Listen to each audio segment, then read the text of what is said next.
Жетім қыздың аты Айсәуле еді. Бұл есімді оған ешкім дауыстап айтпайтын. Өйткені базарда есім емес, баға маңызды болатын. Таңғы салқын әлі кетпеген. Мал сатылған, киім ілінген, ал бір бұрышта үнсіз отырған адамдар. Айсәуле солардың ішінде. 17-ге енді толған, бірақ көзі әлдеқашан ересек еді. Жетімханадан шыққалы 3 ай. Ал бұл 3-ші базар. Жұмысқа ғана деген еді делдал. Үй тазалайды, ас істейді. Айсәуле сенді. Себебі сенбеске амалы жоқ. Сол күні олар келді. Бай қожайын үнсіз, ауыр көзді. Қасында әйелі әдемі, бірақ жанары суық. Қызға ұзақ қарады. Малға қарағанда емес, сынған тағдырға қарағандай. Мынау жарайды деді әйел. Әлсіз деді еркек. Әлсіздер жақсы көнеді деп жауап берді әйел. Саудаласты. Айсәуле сол сәтте адам емес, зат екенін түсінді. Бірақ жыламады. Жыласа арзандап кететінін білді. Үй үлкен еді. Тым үлкен. Тыныш, алғашқы күндері бәрі жақсы болды. Тамақ бар. Төсек бар. Ұрған жоқ. Айсәуле соған шүкір деді. Бірақ 3-ші түнде бай қожайын шақырды. Мұнда кел. Даусы қатты емес. Бірақ қарсы сөз айтатын дауыс емес. Күндіз әйеліме қызмет қыласың деді ол жай ғана. Айсәуле басын изеді. Ал түнде ол кідірді. Маған. Бұл сөздің артында не тұрғанын Айсәуле толық түсінбеді. Бірақ жүрегі суып кетті. Көнбеске амалың жоқ деді ол сөзін аяқтап. Базарда тағы да сатылғың келмесе. Сол түні Айсәуле алғаш рет өз денесінен ұялып, өз тағдырынан қорықты. Бірақ қашпады. Қайда барарын білмеді. Терезеден ай көрінді. Айда үнсіз. Дәл өзі сияқты. Жетім қыздың тағдыры сол түні 2-ге бөлінді. Бірі тірі қалғаны. Екіншісі ішінде үнсіз өлгені. Қожайынның әйелі таңды ерте қарсы алатын. Айсәуле оны алғаш рет күн сәулесі түспеген ас бөлмеде көрді. Үстінде қымбат шапан, шашы жинақы. Бірақ жүзінде жылылық жоқ. Салқын еді. Өте салқын. Атың кім? Деп сұрамады. Сен деді ғана. Мұнда сен деген біреу ғана бар. Айсәуле басын изеді. Үндемеді, үнсіздік оның жалғыз қорғаны еді. Ережені біл деді әйел. Таң намазына дейін тұрасың. Үйді жинайсың. Менің киімімді дайындайсың. Көзіме тік қарамайсың. Артық сөз айтпайсың. Ол бір сәт тоқтап қыздың жүзіне үңілді. Ал түнде не болатынын сұрама. Ол сенің ісің емес. Айсәуле сол сәтте түсінді, бұл үйде бәрі біледі. Бірақ ешкім айтпайды. Күндер өте берді. Айсәуле үйренді. Үйдің әр бұрышын, әр сықырын жаттап алды. Бірақ ең қиын нәрсе әйелдің көзқарасы еді. Ол ұрмайтын. Айқайламайтын, тек кейде ыдысты дұрыс жумадың деп табақшаны қайтадан қолына ұстататын. Еденде із қалды деп қайта сүргізетін. Сенің күлгенің артық деп айнадан алыстататын. Бұл ұсақ нәрсе сияқты. Бірақ күнде адамды іштен қажытатын. Бір күні әйел кенет сұрады, түнде жыладың ба? Айсәуле не дерін білмеді. Жалған айтса өтірікші. Шын айтса әлсіз. Жоқ деді ақырын. Әйел жымиғандай болды. Бірақ ол күлкі емес еді. Дұрыс, бұл үйде жылауға тек бір адам ғана құқылы. Ол мен. Сол кеште Айсәуле өз бөлмесіне кіріп, есікті ішінен жапты. Кішкентай бөлме. Терезесі темір тормен.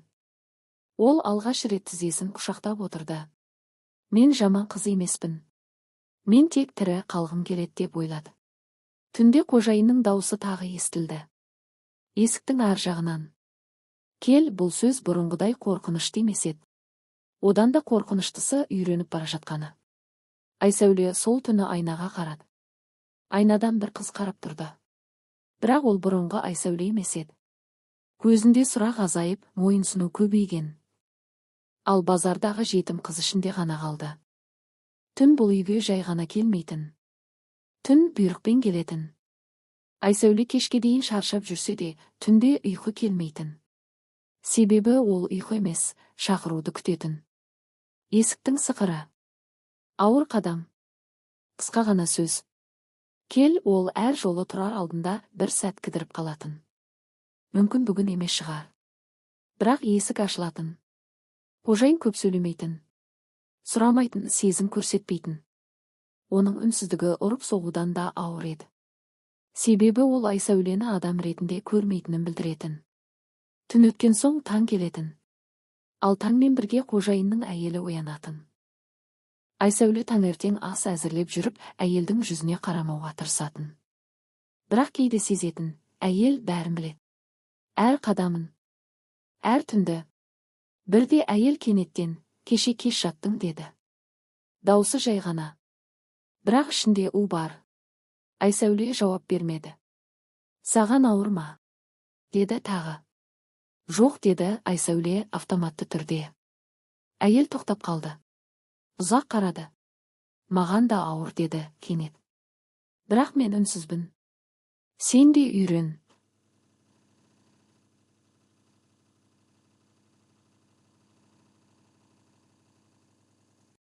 Сол сәтте Айсәуле түсінді, бұл үйде құрбан жалғыз емес. Бірақ әркім өз шынжырын өзі сүйреп жүр. Кей түндері Айсәуле терезеге қарап отыратын. Тордың ар жағындағы аспан еркінеді. Ал өзі тірі торда. Бір күні ол базарды түсінде көрді. Сол бұрышта отырған өзін. Қасында басқа қыздар. Кейбірі кішкентай. Кейбірінің көзі өшкен. Оянып кеткенде жүрегі қатты соқты. Мен тірімін, бірақ тірі сияқты емеспін деп ойлады. Таң атқанда әйел оған жаңа киім берді. Қымбат. Жұмсақ, мұны ки, деді. Енді сен менің ұятты айнамысың. Айсәуле сол сөзді түсінбеді. Бірақ жүрегі ауырды. Бұл үйде әр күн сынақ. Әр түн үнсіз келісім. Ал Айсәуле біртіндеп өзіне жат адамға айналып бара жатты. Қожайынның әйелі бұрынғыдан да тыныш бола бастады. Тым тыныш. Айсәуле мұндай тыныштықтың артында бірдеңе жасырынып тұратынын сезетін. Өйткені әйел енді ұрыспайтын, мін тақпайтын. Керісінше кейде өзі шақырып алатын болды. Жаныма отыр, деді бір күні. Айсәуле алғаш рет оның қасына жақындады. Әйелдің қолы суық екен. Ал көзінде бір кезде өшіп қалған үміттің ізі бардай. Сен қорқасың ба? Деп сұрады кенет. Айсәуле жауап бермеді. Қорқыныш туралы айту оны мойындау еді. Мен де қорыққанмын, деді әйел жай ғана. Осы үйге келін болып түскенде. Айсәуле алғаш рет оның адамша сөйлегенін естіді. Бірақ мен үйрендім, деп жалғастырды ол. Үйренбегендер бұл үйде қалмайды. Сол күні әйел Айсәулеге айна келді. Қара, деді. Кімді көріп тұрсың?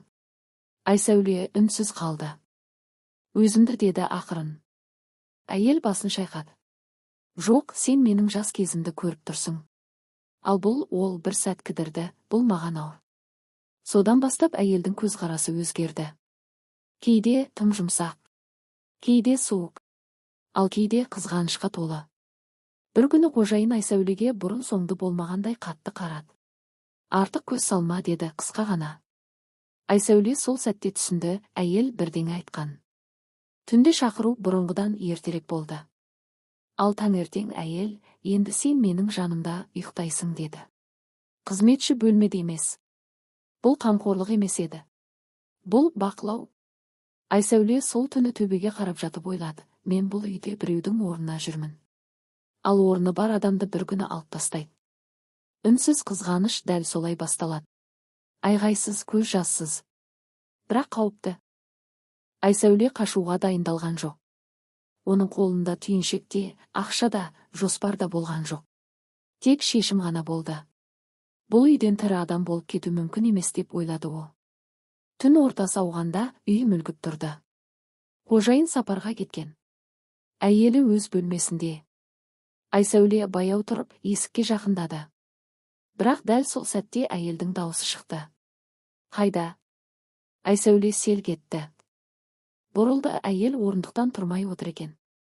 Қараңғыда оның көзі ғана жылтырайды. Мен сені қашат деп ойламадым, деді ол сабырмен. Сен ондай емессің. Мен Айсәуленің даусы дірілдеді. Мен тек жоғалғың келеме? Деп бөлді әйел. Мен де бір кездері солай қалағамын. Айсәуле жылады.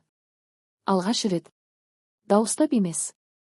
Үнсіз менің тағдырымды қайталама, деді әйел кенет жұмсарып. Бірақ мен сені де жібере алмаймын. Неге?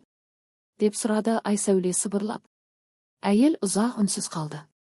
Өйткені сен кетсең, бұл үйдің бар шындығы менімен бірге қалады, деді ақырында. Ал мен жалғыз қалғым келмейді. Сол түні Айсәуле қашпады. Бірақ ол сол түннен кейін басқадан болып оянды. Таңертең әйел оған жаңа құжат әкелді. Енді сенің атың басқа, деді. Басқа өмір. Айсәуле қағазға қарады. Бөтен есім. Бөтен туған жыл. Бөтен тағдыр.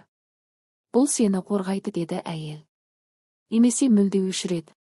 Айсәуле түсінді, бұл қашу емес. Бұл жоғалу. Ол сол күні аулаға шыққанда қақпаның сыртында ешкім жоқ еді. Базарда өткен өмірде алыста қалған. Ал өзінің кім болғанын енді тек түсінде ғана көретін болды. Бірнеше күннен кейін бұл үйде бір қауесет тарады. Қыз өз еркімен кетіп қалыпты, деді біреулер. Із-түссіз жоғалыпты, деді екіншілер. Ал шындықты ешкім айтпады. Өйткені шындық ауыр. Қожайын бұрынғыдай өмір сүрді. Бірақ түнде енді ешкімді шақырмады. Әйелі айнаға сирек қарайтын болды. Өйткені айнадан бір кезде өзі құрбан еткен қызды көретіндей сезінетін. Ал Айсәуле, ол бір қалада, бір ауылда, бір пойызда жүрген шығар. Немесе мүлде басқа атпен өмір сүріп жүрген болар. Бірақ бір нәрсе анық еді, ол зат болып сатылған қыз емес. Ол үнсіз көнген күн емес. Ол өз тағдырын өз қолымен тоқтатқан жетім қыз. Ал кейде түнде базар жақтан бір қыздың даусы естілетіндей болады, дейді. Мен бармын, бірақ мен енді ешкімнің меншігі емеспін.